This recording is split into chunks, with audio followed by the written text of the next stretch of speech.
Thank you, Speaker. March 15th marked the International Day to Combat Islamophobia, a date of profound significance for our nation and the global community.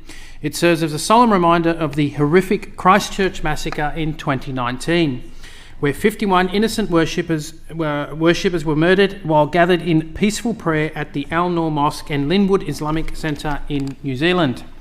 This heinous act of terror, perpetrated by an Australian, was a stark and painful wake-up call to the dangers of Islamophobia.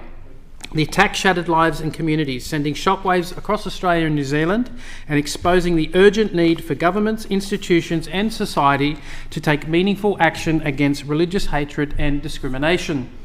But beyond the horror, it also highlighted the resilience of the Muslim community, who in the face of such a devastating loss responded with unity, strength and grace. In the wake of the immense tragedy, many memorial services and vigils were held across the world, including in my own community. Local Islamic centres, schools and mosques opened their doors in a very public and gracious act to all, to allow everyone to come together, share in their grief and to break down barriers. What wasn't made public was the rise in Islamophobic incidents in the wake of Christchurch. I'm aware of one such incident in my community where a pig's head was thrown over the fence and into a car park of a place of worship. Distressingly, the spectre of Christchurch has recently reared its ugly head.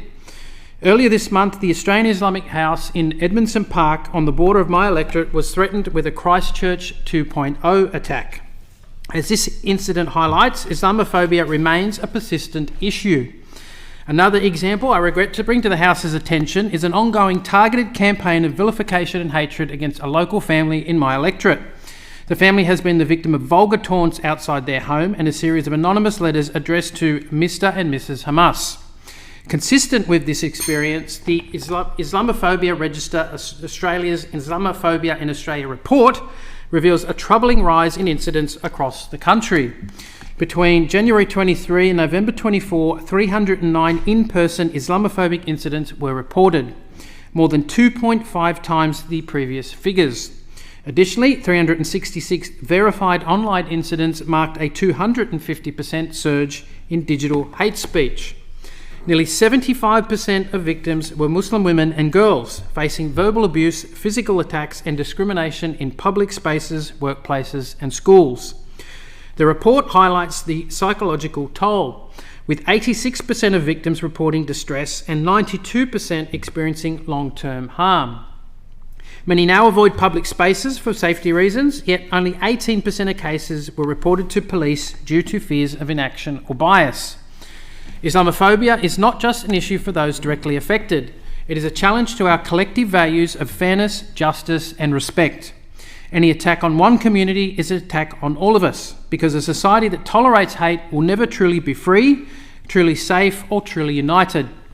Groups like the Islamophobia Register, ANIC and its Action Against Islamophobia initiative stand with victims and communities, shedding light on the scale of the problem and the action needed to address it. ANIC's Action Against Islamophobia initiative isn't just a name, it's a movement, empowering Muslims through education, awareness and the fight for a more just and inclusive society. AAI reminds us that Islamophobia isn't just about words or action, it takes real toll on people's mental health. Their work in providing support, safe spaces and faith-based counselling is a call to action for all of us to push for lasting change. I encourage every member of the New South Wales community, Muslims and non-Muslims alike, to stand together against Islamophobia, today and every day. I also encourage them to report incidents of Islamophobia to the authorities and organisations like AAI and the Islamophobia Register. When incidents of Islamophobia are reported, the better they can be identified and the better they can be dealt with.